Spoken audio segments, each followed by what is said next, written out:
Can you hear that roar, brother? It's not just a sound. It's the echo of an era, a cultural phenomenon that transcended the squared circle.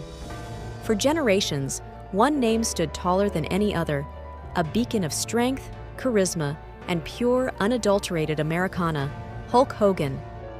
Today, we gather not in sorrow, but in profound reverence and heartfelt celebration. We honor the life, the legacy, and the indelible spirit of Terry Gene Bollea, the man who became the immortal Hulk Hogan. Though the final bell has rung for our beloved Hulkster, his story, his impact, and the spirit of Hulkamania will live forever in our hearts. There are entertainers, and then there are icons.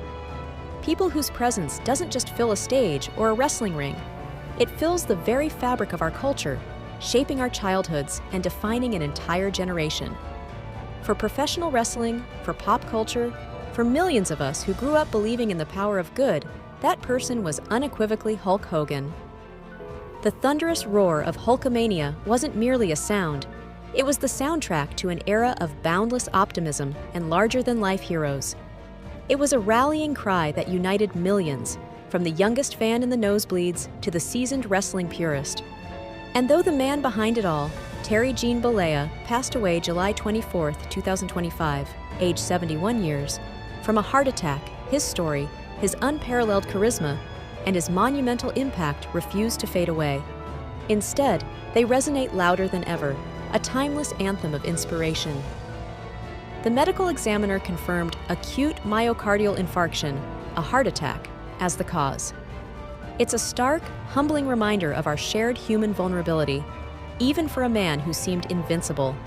He had faced a history of irregular heartbeat and battled blood cancer, yet he always carried himself with the indomitable presence of a titan, a man who could stare down any challenge life dared to throw at him. It's a strange, poignant paradox, isn't it? How the strongest, most seemingly unbreakable figures can harbor such vulnerable battles behind the curtain, away from the spotlight. But perhaps that's precisely why Hogan resonated so deeply with us, why he became more than just a character. Because even when he was larger than life, a superhero in red and yellow, there was always that subtle, comforting reminder. He was human too. He was one of us, albeit a supersized, super charismatic version. This vulnerability, this shared humanity, only deepened our connection to the legend. Let's cast our minds back to 1984. The Cold War was a distant hum. Pop culture was exploding with vibrant colors, audacious fashion, and infectious music, and professional wrestling was poised